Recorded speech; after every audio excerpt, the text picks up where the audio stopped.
What happens when the calmest man in American politics stands face to face with the loudest one on live television? Millions watched Barack Obama quietly dismantle Donald Trump's anger, and with a single sentence, he flipped the entire election upside down. It was never meant to be the defining political moment of the year, just another town hall, another night filled with talking points.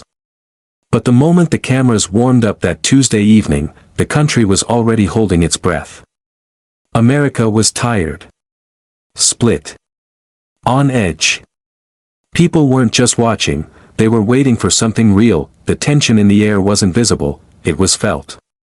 The kind of heaviness that settles in when two heavyweights step into the same room. That night, the Arizona State University auditorium in Tempe was packed to the walls. Nearly 2,000 people filled the seats, reporters, college students, retirees, local workers, sitting shoulder to shoulder as they waited for the two men who once held, and wanted to hold again, the most powerful job in the world. Obama entered first. A calm walk. A relaxed smile. That same grounded presence that made people stop scrolling and start listening. He waved, greeted the moderator, and sat down with the quiet assurance of someone who survived harder battles. Then came Trump. His arrival was the opposite, a burst of noise. Cheers, boos, a storm of camera flashes lighting up the room. He fixed his tie, pointed to supporters in the front row, and smirked like he already owned the night. The two men didn't shake hands. Not this time. Good evening, gentlemen, moderator Clara Benson began. This discussion will focus on the economy, election integrity, and the direction of the nation. Obama leaned back, giving a calm nod. Trump folded his arms, scanning the crowd like only he could see some invisible teleprompter. The first few minutes were predictable. Trump repeated claims he'd made for months, millions of votes stolen, the greatest economy ever built, Obama nearly destroying America. But beneath the surface, something was shifting. You could see it in Clara's expression, in the way the audience leaned in. This wasn't a debate. It was a collision, truth versus bravado. Obama never interrupted. Never rolled his eyes. He simply waited, pen in hand, jotting small notes as Trump kept talking. The camera caught Obama's half smile, the one that made viewers lean closer to their screens. When Trump finally paused, Clara turned to Obama. President Obama, would you like to respond? Obama folded his notes, looked up, and said softly, I think the American people deserve a little honesty tonight. A simple line, steady. Controlled, and it sent a wave of murmurs across the room. Before he could continue, Trump jumped in. Barack, you're lying again. Everybody knows it. You and your people, Mr. Trump, Clara warned, please let him respond. Obama didn't flinch. I'll let him finish, he said, turning slightly toward Trump. But when he's done, I'll show you the numbers, his numbers, that tell a different story. The crowd stirred. Phones slid out of pockets. People leaned forward. Trump bristled. You never built anything, he snapped. You talk nice, but you never did anything for this country. Obama gave a faint smile. Well, Donald, the people in Detroit, Cleveland, Pittsburgh might disagree. The auto industry didn't save itself. Laughter rolled through the room, but Obama didn't chase it. He stayed steady, and with every minute, the room started leaning toward him, toward the calm, not the chaos. Nobody in that auditorium knew it yet, but this moment would explode across the internet before sunrise. Clips would dominate headlines, split comment sections, and fill millions of timelines. For now, all they saw were two men, one composed, one restless, facing each other across a single table, separated by hot lights and years of rivalry. Obama reached for his water, took a slow sip, and looked at Trump. We can trade opinions all night, he said. But facts still matter. And I brought a few. A spark lit in Trump's eyes, the familiar mix of pride, irritation, and challenge. Clara straightened. We'll return to that right after the break. The audience groaned. Trump leaned toward Obama. You'll regret this one. Obama simply smiled, not with arrogance, but certainty. What no one knew was that the real storm was waiting on the other side of that commercial break. When the cameras came back on, everything had shifted. The anticipation had turned into electricity. Even people who didn't know why could feel it. Clara looked between the two men. All right, gentlemen, we're live again. Let's continue where we left off. Obama adjusted his microphone. Trump tapped his fingers on the desk, glancing at the audience as if daring them to blink. Before the break, Clara said, President Obama mentioned he had facts regarding Mr. Trump's statements. Obama leaned forward, voice calm and steady. I think it's important for the American people to understand the truth about where we stand. We've heard a lot about record job numbers, but the data doesn't match those claims. Trump scoffed loudly, more fake numbers. More lies from the same people who spied on me. Obama didn't turn his head. Actually, these aren't my numbers. They're from the Bureau of Labor Statistics, the same agency that published your own reports. Soft laughter swept through the room. Obama went on, in my final year, we added nearly 230,000 manufacturing jobs. In your first year, that number dropped by 14%. The difference isn't who shouts louder, it's who tells the truth. Trump leaned in, you're cherry-picking data. Twisting numbers, Barack. You've always done that. Obama finally shifted his eyes toward him. If you think the Bureau of Labor Statistics is lying, he said calmly, then you might need a new argument. Laughter spread through the room, louder this time. The moderator glanced at her producers, the cameras rolling live, yet the show felt like it was writing itself. Trump's voice hardened, you know, Barack, people are tired of your smooth talk. They want action. They want strength. Obama rested his hands on the table, voice steady. Strength isn't yelling at everyone who disagrees with you, Donald. It's admitting when you're wrong. The line struck like lightning. Silence fell, not from cruelty, but because it was true. Across the country, viewers leaned closer to their screens. In a Phoenix bar, conversations froze mid-sentence. Families in Ohio and Florida whispered to each other. Social media began lighting up almost immediately with short clips, but in that auditorium, it was just two men, two microphones, and a truth that couldn't be spun. Trump shifted in his seat, voice rising again, you talk about truth, but your administration left America divided. Jobs gone, hope gone. Obama's expression softened, calm and measured, and yet, every time this country faced a crisis, an economic crash, a pandemic, or an attack on our democracy, we got through it because Americans didn't give up on each other. That's what I tried to remind people of, even when they disagreed with me. There was a quiet dignity in his tone, not defensive, not boastful, just steady. Trump interrupted again, you're all talk. Always were. Obama tilted his head, a faint smile forming, and yet, you're still quoting me. The audience erupted, not in mockery, but in astonishment mixed with admiration. Even Clara couldn't help but smile before regaining her composure. Let's move to our next topic, she said quickly. Voter integrity and public trust. Trump straightened his tie, ready to pounce. This is where I shine, Obama murmured, leaning back, letting him go. Trump launched into another monologue, mail-in ballots, rigged systems, traitors in Washington. His tone fast, loud, almost breathless. Obama watched silently, not dismissive, just patient. At 1 point, Trump's voice cracked slightly. The crowd reacted with groans and cheers. Clara looking uneasy, Mr. Trump. We need to keep this civil, she said. I'm being civil, he waved her off. I'm telling the truth. People are stealing our country. Obama finally spoke, calm, measured. You keep saying our country, Donald, but who exactly is ours to you? Trump froze mid-sentence, the audience murmured. The cameras zoomed in. Obama's eyes were steady. Trump's jaw clenched. The America I know, Obama continued, softer now, doesn't belong to one man, one party, or one election. It belongs to everyone, the factory worker, the teacher, the immigrant, the veteran. You don't lose a country just because you lose a race. Applause broke out. Some stood. Others simply stared, realizing they were witnessing a moment that would be replayed for years. Clara tried to regain control. Let's keep the discussion focused, please. Trump muttered under his breath, you're full of it. Obama leaned in slightly, voice barely above a whisper, maybe.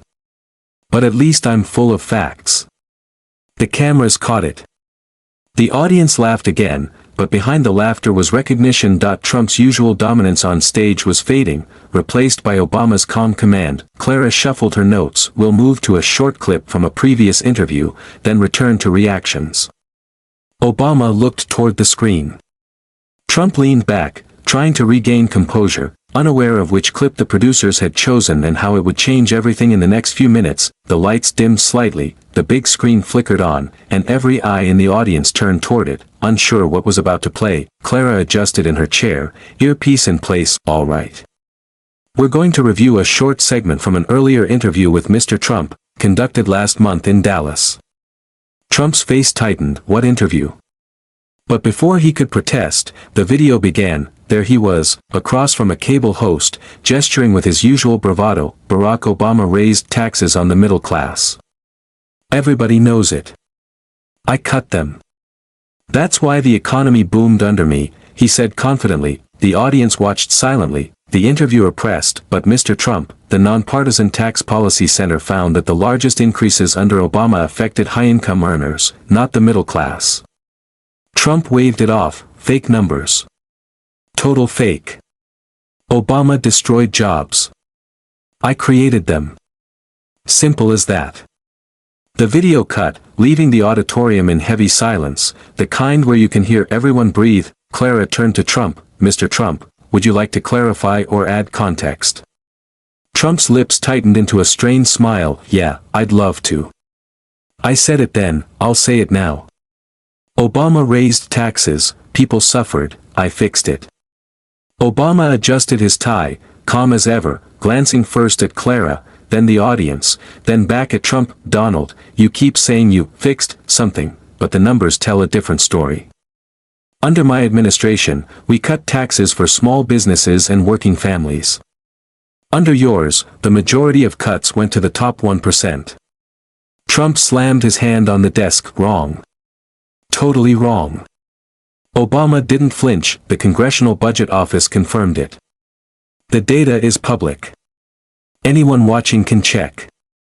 A pause, then a ripple of applause, not from everyone, but enough to echo through the room. Trump turned toward the audience, gesturing wildly. You see what's happening here? The media sets this up. They always do this to me. They bring them on, play some old clip, and make me look like the bad guy. Clara stepped in. Mr. Trump, he cut her off. Doesn't matter. They twist things. Always have. Obama leaned forward slightly, voice steady. No one twisted your words, Donald. You said them. The difference is now you're being held accountable for them. The audience shifted again. Some clapped softly, others murmured. The tension was thick, magnetic rather than hostile. Trump shook his head, chuckling bitterly. You think you're so smart. You always have. You get up here acting like some kind of saint. But you lied, Barack. You lied to this country about healthcare, about the economy, about everything. Obama's voice stayed quiet, almost gentle. People didn't agree with everything I did, but I didn't lie to them.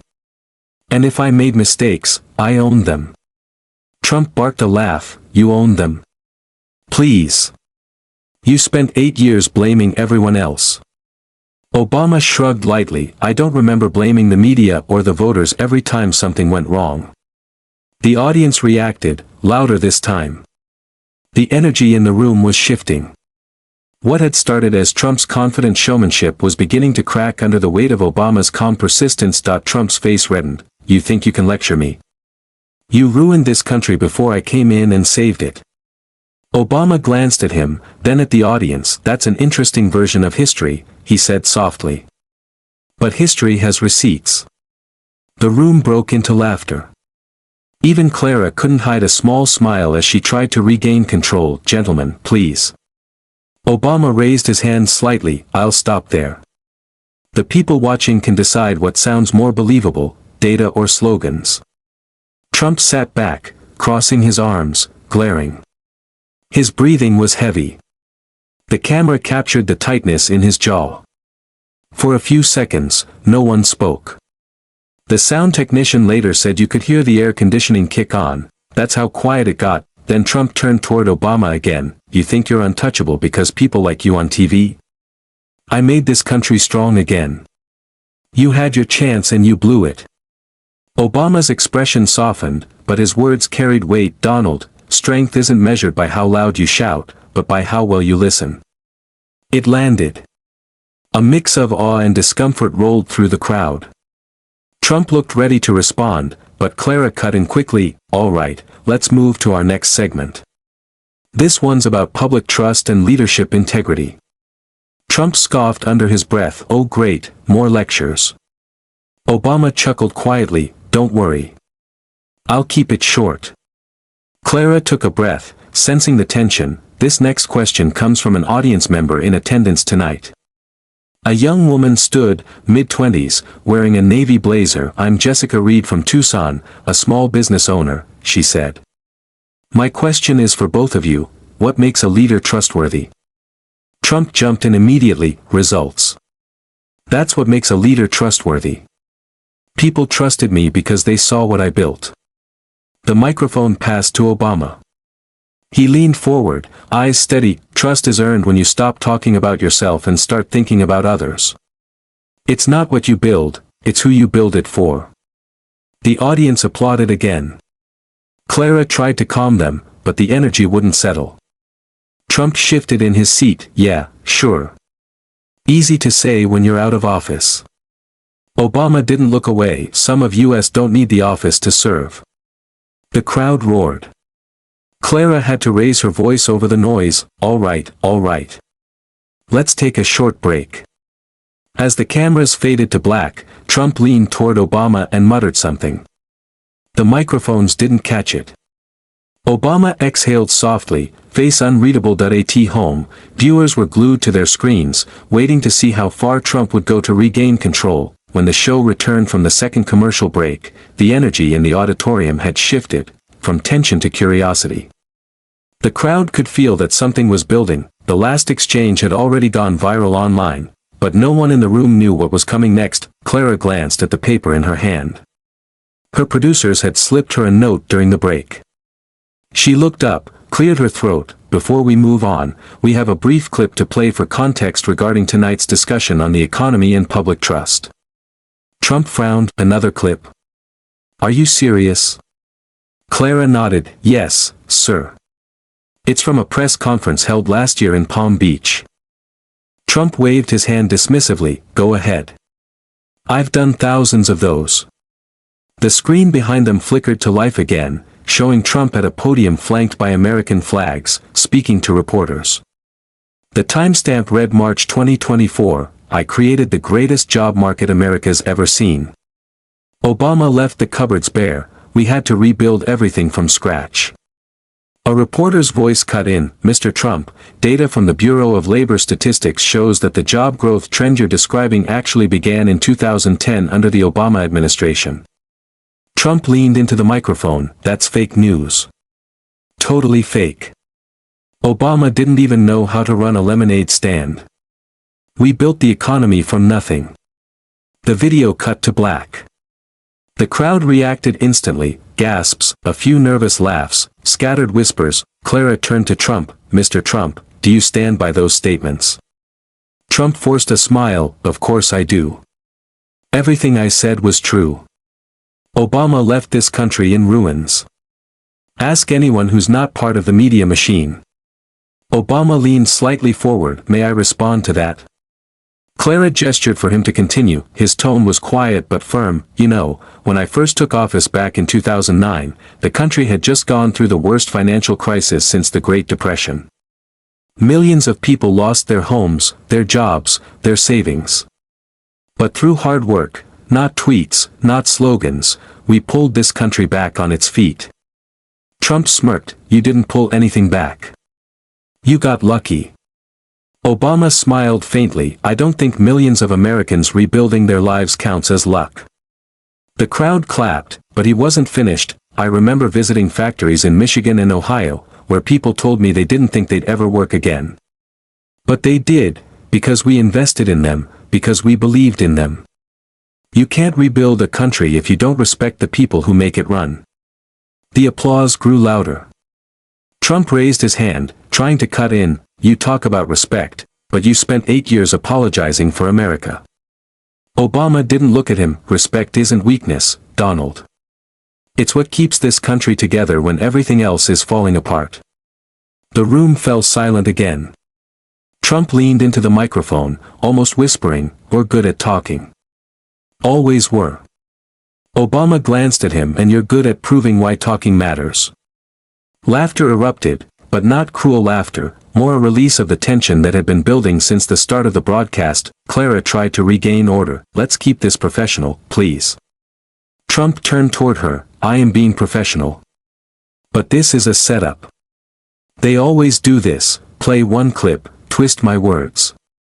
Obama interrupted softly. "No one twisted anything, Donald. You said it on camera.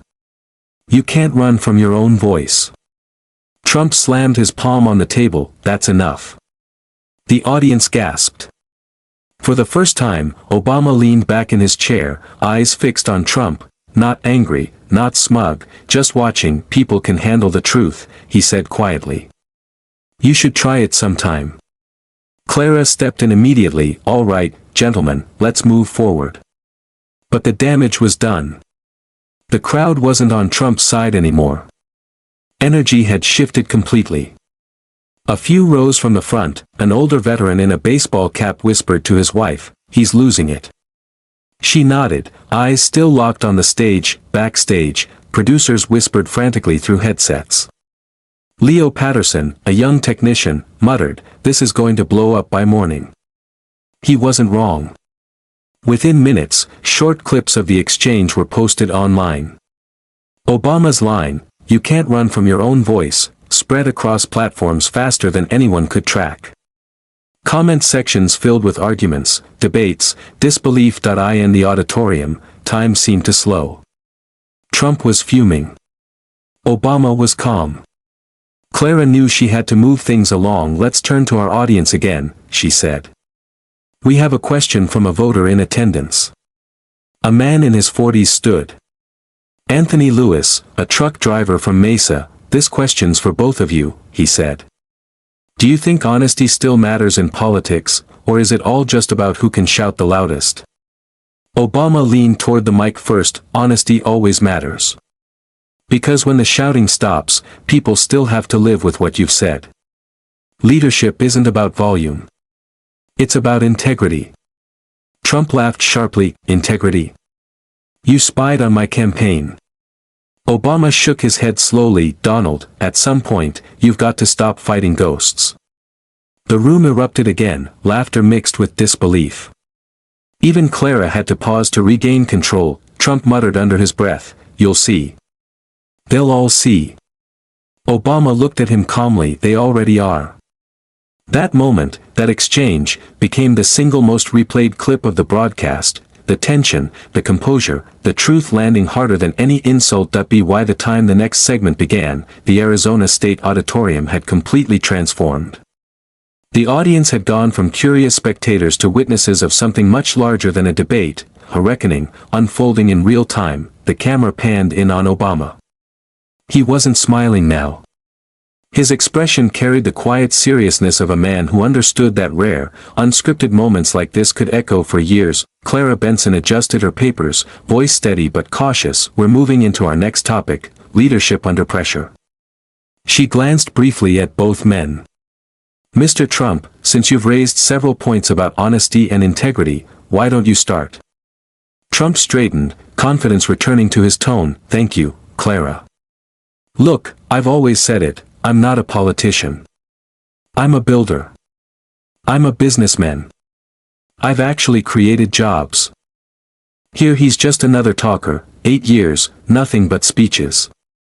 A few claps came from the front rows, but they were drowned out by murmurs and uneasy silence. Obama leaned slightly toward the microphone, his voice calm. "You know, Donald, people keep saying you're not a politician. But the truth is, you've spent years doing exactly what bad politicians do, blaming everyone else when things go wrong, and taking credit when they go right." Trump rolled his eyes. "Here we go again." Obama didn't miss a beat. "When the pandemic hit, when the economy crashed, you said it wasn't your fault. When the stock market rebounded, you claimed it was your genius. That's not leadership, that's theater. The audience applauded again. Clara glanced at the production booth, the applause light wasn't even on. The crowd didn't need it. Trump pointed across the table. You think you can lecture me on leadership? You had riots in your cities, you divided this country like nobody else. Obama folded his hands. Riots happen when people stop feeling heard, Donald. The question is whether a leader listens or throws fuel on the fire. The line silenced the entire hall. You could almost feel everyone pause, afraid to breathe too loudly. Trump sat back, visibly irritated. You're just good at talking. You make everything sound poetic. Obama smiled faintly. It's not poetry, it's empathy. Try it sometime. The audience broke into applause again, not wild cheering, but a release. People nodded, murmured, even recorded on their phones. The cameras focused on Trump, jaw tight, hands restless. Clara shifted in her chair, tension tightening like a wire between them.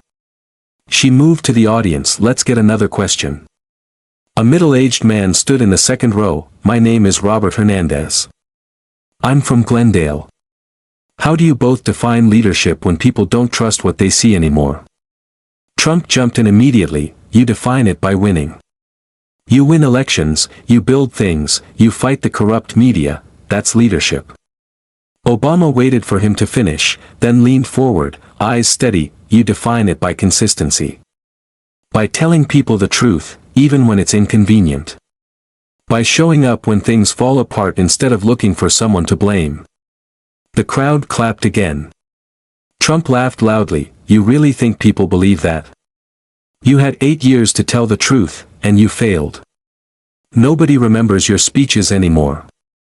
Obama leaned forward, elbows on the table, tone dropping, not louder, but sharper. Funny thing about truth, Donald, it doesn't disappear when people stop clapping. It waits. And eventually, it catches up. Backstage, a sound technician whispered to a colleague, did you catch that? Both knew they were watching television history. Trump's face reddened. You think you're better than me. You always did. But I made America respect it again.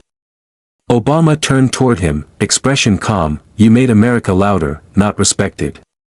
The audience gasped. Clara jumped in, gentlemen, please. But it was too late. The crowd's reaction was immediate, too strong, people clapping, standing, shouting over one another. Obama didn't look smug. He sat still, letting the energy settle. When it finally did, he looked directly into the camera. You can build walls, shout slogans, post insults online, but none of that replaces integrity. If you want to lead, you have to tell people the truth. Even when it's hard. Especially when it's hard. Trump scoffed, save it for your Netflix special. Obama smiled faintly, I'd rather save it for the next generation. The audience erupted in thunderous applause. Many people rose to their feet. Even Clara, who had tried to stay neutral, looked moved and gave a small nod toward the control room. We'll take another short break, she said, her voice almost drowned out by the noise. Trump turned sharply toward Obama. You think this helps you? It doesn't. People are sick of you. Obama leaned closer, tone almost a whisper, maybe. But they're starting to see you. Trump glared but said nothing. Backstage, the crew moved quickly to reset for the next segment. Even off-air, the tension lingered. You could sense the next words exchanged on that stage might push things to the breaking point. When the broadcast returned from the break, it wouldn't just be a war of words anymore, it would become a breaking point for Trump himself. The auditorium was electric. Applause had faded, but the energy hung dense and heavy. Viewers at home could feel it too. Something was about to snap. Clara Benson's voice carried the cautious tone of someone holding a crumbling dam together. We're entering the final portion of tonight's town hall. Clara began, her voice steady. This segment will focus on unity and the future of the nation. Trump let out a short laugh, shaking his head. Unity? That's rich. Obama didn't respond. He folded his hands on the desk in front of him, watching Trump with the same measured calm that had disarmed and infuriated him all night. Clara continued, the question is simple. How do you plan to bring Americans together after years of division? Trump was first to answer, you bring people together by putting America first. Not by apologizing to the world, not by bowing to special interests, and definitely not by lecturing folks about morals. People want strength.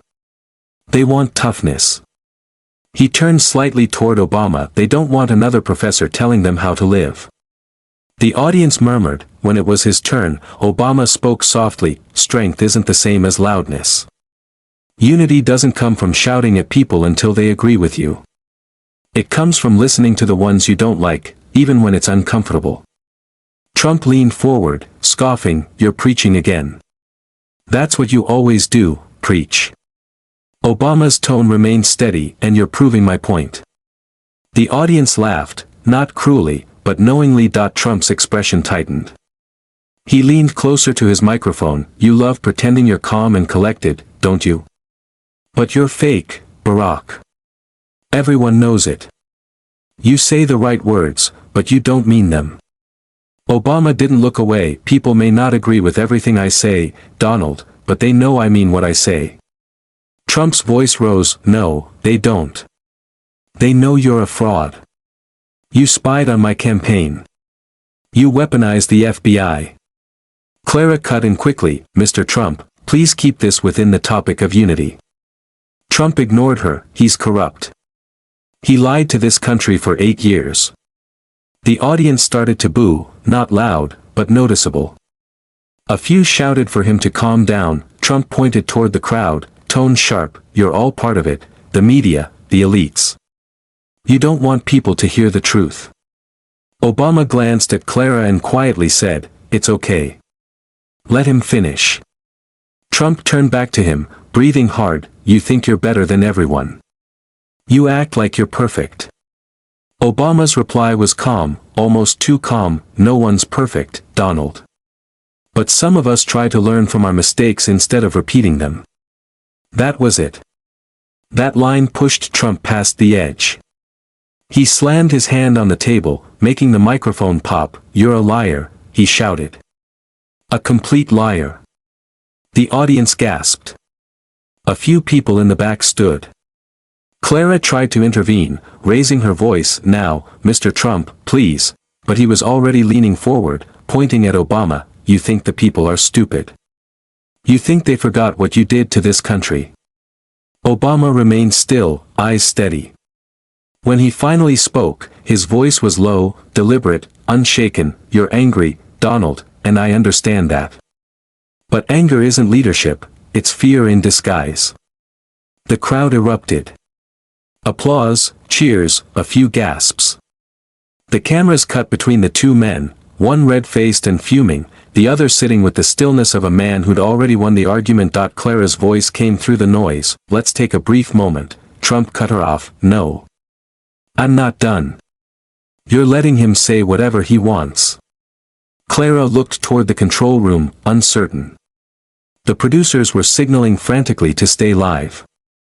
This was too explosive to cut. Obama turned slightly in his chair, you know, Donald, every time someone challenges you, you turn it into a conspiracy. Maybe the truth just feels like an attack when you're not used to hearing it. The line hit harder than anything else that night. The audience erupted again, and for the first time, even the camera operators forgot to pan away. Trump stood halfway up, slamming his chair back against the table. This is a joke, he shouted. You're a joke. You and the media. You're all in it together. Security near the stage took a step forward, unsure if they needed to intervene. Clara tried once more, Mr. Trump, please sit. Obama didn't raise his voice. He didn't even look rattled. Sit down, Donald. The American people are watching. Show them you can. The room went silent. For a few seconds, Trump didn't move. His breathing was heavy, eyes darting across the crowd. Then, slowly, he lowered himself back into his seat. The silence stretched. Obama spoke again, tone soft but cutting, one day, history will replay this moment. And it won't remember the noise, it will remember who stayed calm. The audience applauded, long and sustained. Some people even stood. Clara looked visibly relieved. "Thank you, gentlemen. We'll move to closing remarks," she said, quickly. Before she could finish, Trump muttered into his microphone, not realizing it was still live, "You'll regret this, Barack. You'll see." Obama didn't even look at him. He offered the faintest of smiles, the kind that said he had already moved on. Backstage, Leo Patterson, a young technician, whispered to a colleague, "That's going viral before they even leave the stage." He was right. By the time the closing credits rolled, every second of that confrontation, the shouting, the composure, the final line, was already being clipped, captioned, and shared. Viewers at home didn't just see a political spat. They saw two men, two legacies, and one truth that couldn't be buried, but the real explosion wasn't in the auditorium. It was about to erupt online, where millions were already choosing sides before the stage lights even went dark. When the cameras faded out and the broadcast officially ended, the auditorium erupted in chaos. The audience buzzed with disbelief, talking over one another, reporters shouting questions, flashes going off like fireworks. Obama shook Clara's hand, thanked the production crew, and quietly exited through a side door. Trump, however, lingered, still visibly angry. Trump muttered under his breath as his team tried to usher him away, but the real storm wasn't in that auditorium anymore. It had moved online. Within 10 minutes of the broadcast ending, the clip of Obama saying, "Anger isn't leadership, it's fear in disguise," was already everywhere: X, Facebook, Instagram, TikTok. It spread like wildfire. In the first half hour alone, it racked up over 3 million views. Someone slowed it down and added dramatic music. Another account made a side-by-side edit showing Trump slamming the desk while Obama stayed calm, captioned, "Composure versus chaos." Hashtags like #Obama owns Trump and #Fear in disguise shot to the top of trending lists across the US and the UK. Comment sections exploded. "Obama just ended Trump's career on live TV," one user wrote. "He didn't even raise his voice, that's power," said another. "Trump looked like he was about to explode," someone added beneath a clip. Even people who hadn't watched live tuned in afterward, rewatching, analyzing, sharing. It wasn't just politics anymore. It had become entertainment, raw, unscripted, and impossible to ignore. Meanwhile, aboard his private jet, Trump's team scrambled as he prepared to fly back to Florida. He scrolled through his phone furiously, watching clips, reading comments aloud. "This is fake. They're editing it," he shouted, slamming the phone down. "They're making me look crazy." One aide, a young man named Jeff Conrad, tried to calm him. "Sir, we're putting out a statement soon.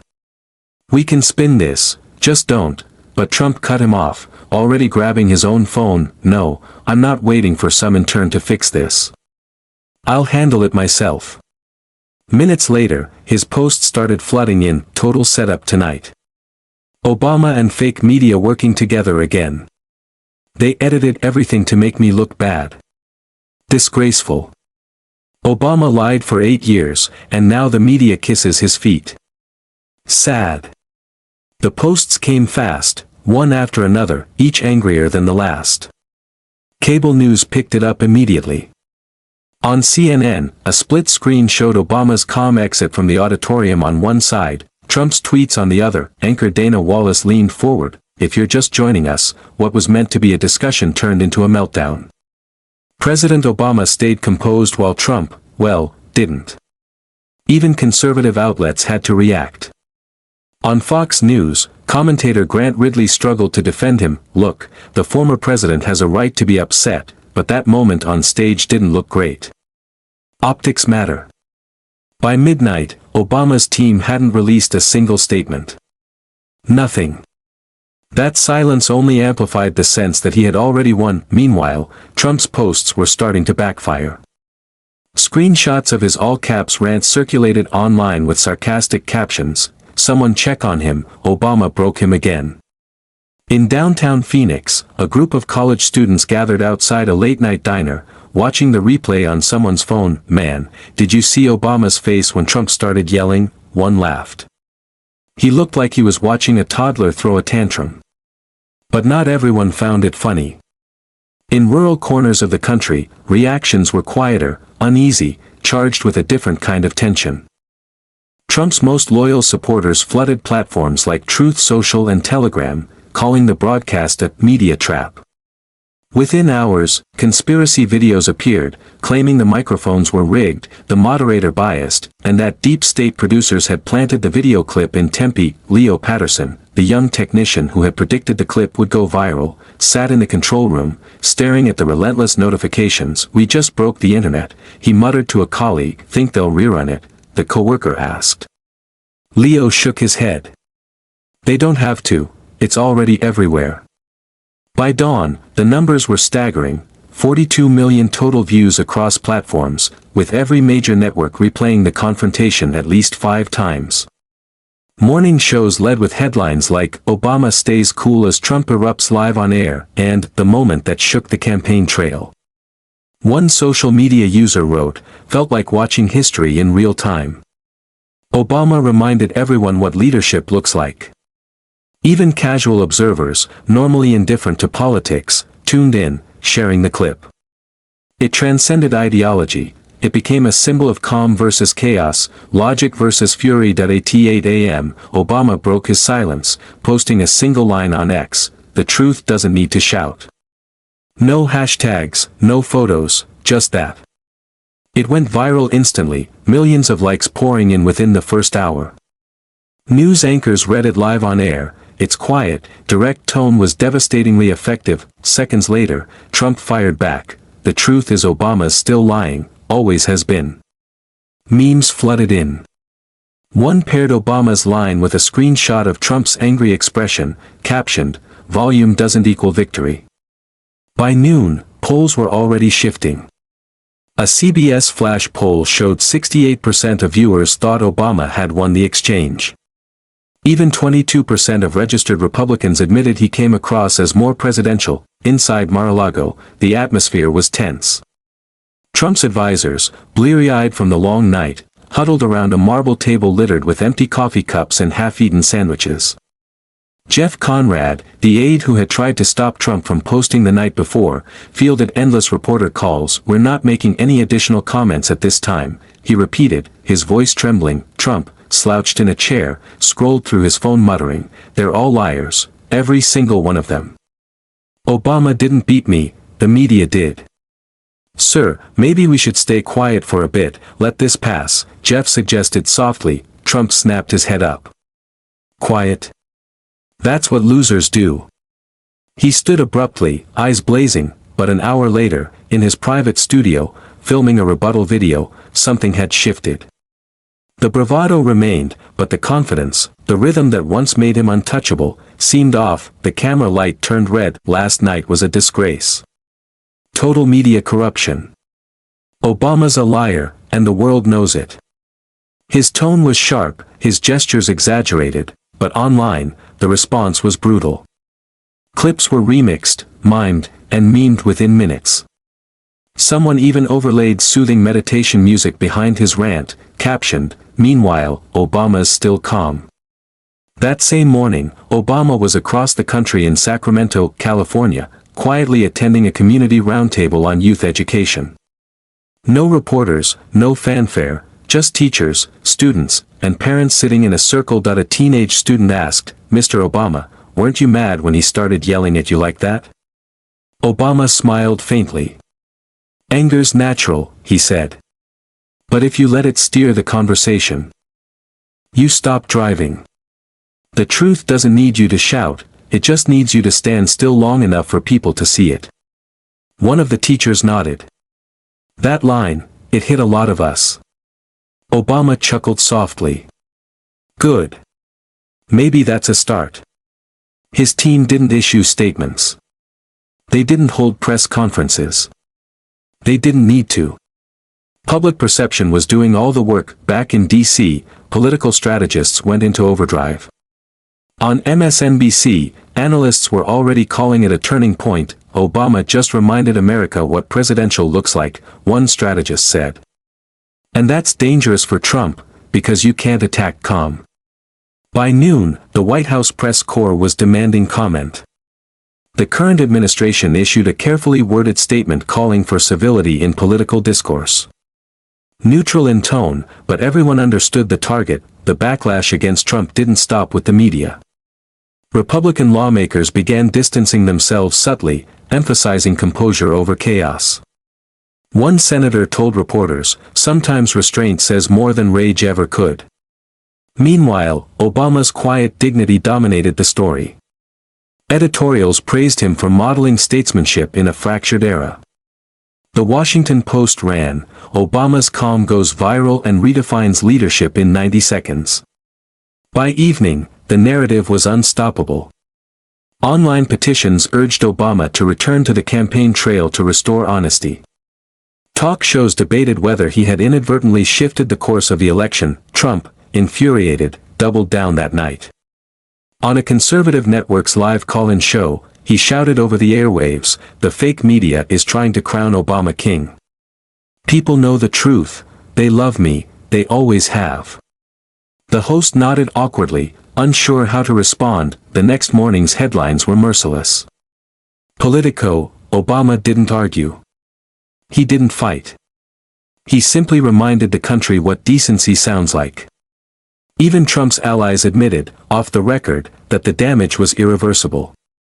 A former campaign manager whispered to a reporter, "He lost it on live TV." Everyone saw it. There's no recovering from that kind of optics. By Thursday, a CNN analyst put it bluntly, "For years, Trump's strength was chaos. Last night, Obama turned that chaos against him. He didn't defeat Trump with politics, he defeated him with composure." And that's the story America can't stop watching.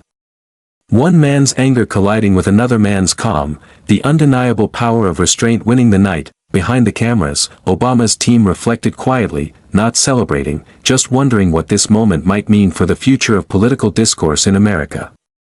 While the world replayed every second of the confrontation, his team moved almost invisibly. No press conferences, no strategized interviews, just calm focus inside a modest Sacramento campaign office, around a long table cluttered with laptops, coffee cups, and poll printouts. The mood was calm but charged with quiet disbelief.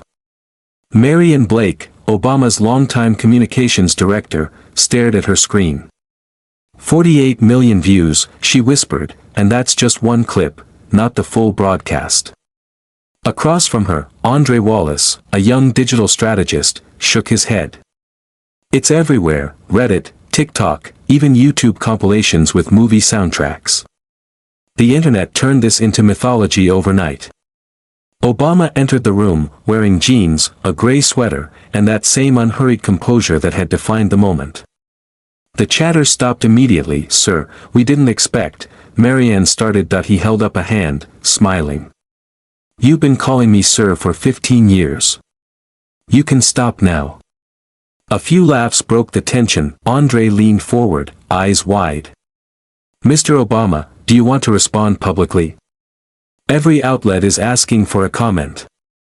Obama poured himself coffee and sat down. "No. Let the noise play itself out. When someone's shouting, you don't compete by shouting louder. You wait for them to get tired." Marianne nodded slowly.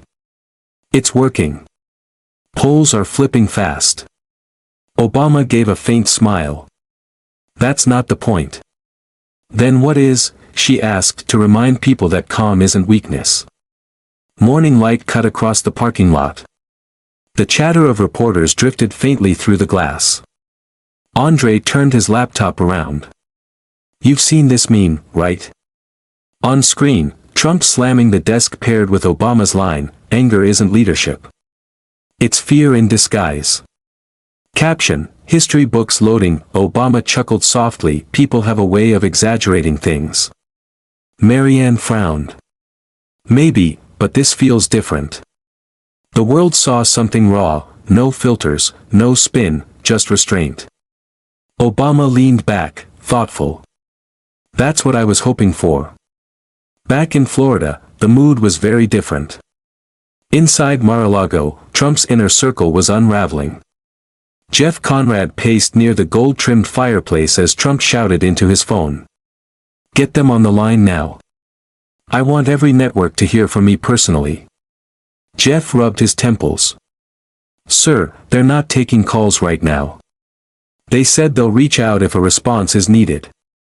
Trump turned red. They need a response, they're killing me out there. Another aide, Melanie Ross, hesitated near the doorway. Maybe if we stay quiet for a day or two, he cut her off, pointing sharply. Quiet? That's what losers do. His voice echoed off the marble walls. Obama makes one smug comment, and everyone acts like he's Moses coming down from the mountain. Jeff looked at Melanie, silently urging her not to reply. Trump slammed his phone down. Fine. We'll hold our own rally, live tonight. I'll show them who's weak. By evening, standing in front of a half-filled ballroom, the spark was gone.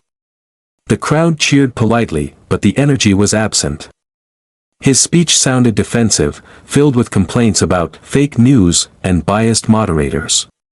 Clips of the rally barely reached 500,000 views online, a fraction of Obama's viral impact. Meanwhile, in Sacramento, Obama finished his day quietly. He walked down a hallway lined with photos, campaign stops, handshakes, kids' drawings framed on the walls. Marianne caught up. You know, she said softly, most politicians would be capitalizing on this.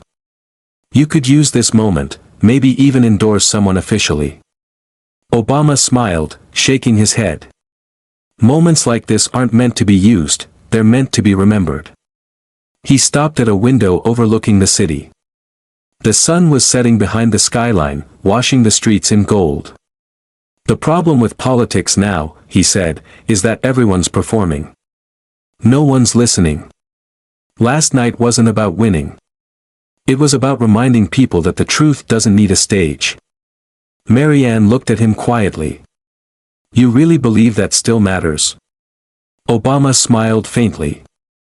If it doesn't, we've already lost more than an election. Across the country, the conversation continued. In diners, on morning radio shows, at kitchen tables, people weren't just debating who won or lost, they were discussing tone, honesty, and what leadership should look like in a divided era. Even some of Trump's former allies spoke cautiously on talk shows. Senator Clay Darnell from Texas said, I respect the former president, but maybe it's time to dial things down. America's tired. The interviewer raised an eyebrow. You mean they're tired of Trump? Darnell hesitated. They're tired of the noise. Subtle, but telling. That night, as Obama prepared to leave his hotel, he stopped in the lobby where a group of college volunteers were huddled around a TV rewatching the town hall clip. Man, one said, he didn't even raise his voice, he just won. Obama smiled quietly, stepping past them. It's not about winning, he said almost to himself, it's about how you carry yourself when someone's trying to make you lose. The students turned, startled. Mr. Obama, one exclaimed, half laughing, half stunned. He waved casually toward the exit. Keep your cool, kids. It works better than shouting. The elevator doors closed, and the students sat for a few seconds in silence before bursting into laughter. Outside, beyond that quiet lobby, the story had already taken on a life of its own. By the weekend, the dust from the town hall still hadn't settled. The clip of Obama's calm confrontation had transcended politics, it had become cultural. Teenagers used "fear in disguise" as a catchphrase on TikTok. Teachers shared the exchange in classrooms as a lesson in communication under pressure. Late-night comedians retired the joke because, as one quipped, you can't top real life. Across the country, people were quoting, analyzing, and reflecting. In a Cleveland cafe, a man in his 50s scrolled the clip on his phone. I didn't vote for Obama, he said to his wife, but he handled himself like a man who didn't need to win. She nodded. He reminded me how presidents used to sound. In a San Diego high school civics class, a teacher paused the video at the moment Obama told Trump, "You can't run from your own voice." Silence filled the room. "What do you think that means?" she asked. A student raised his hand. "When you lie long enough, the truth always finds you. The teacher smiled. Exactly. While the world dissected the confrontation, Obama stayed quiet. He returned to Chicago, attending a small dinner near Hyde Park with friends and former staffers.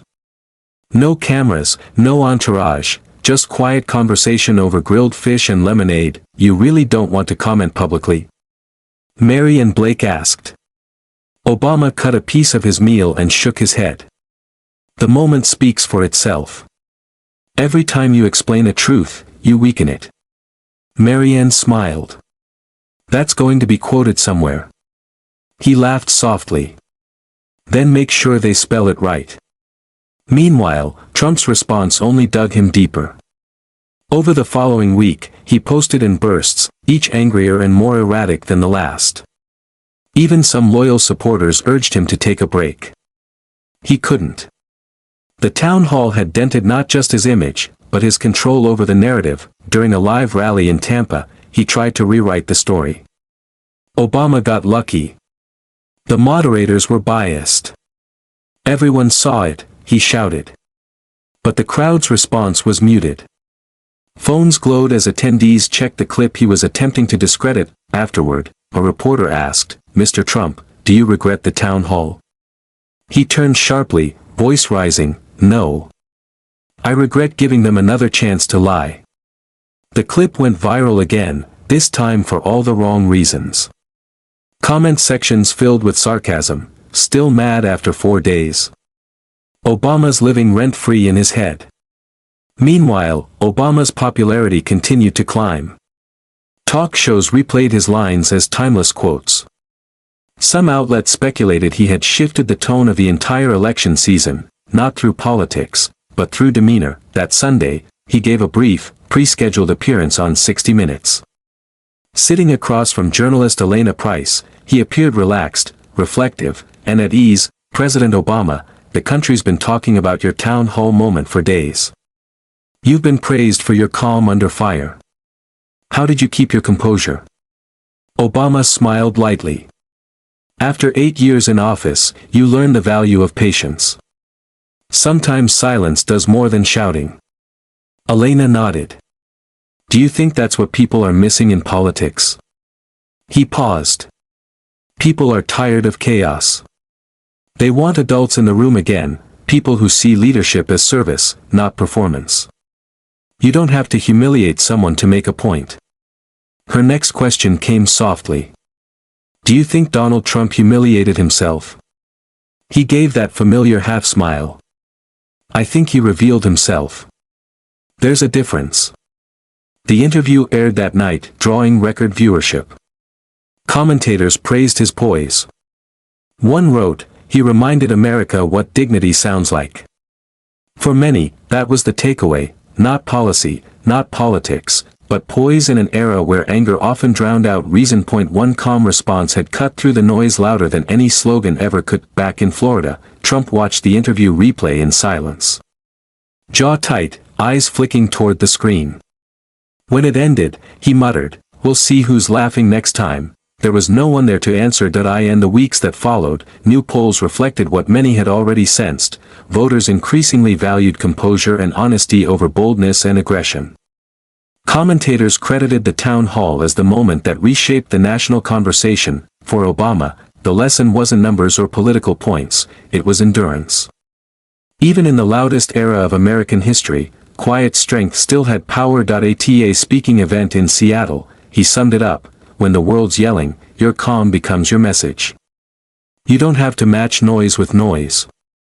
Just hold your ground and let truth do the rest." The crowd stood and applauded.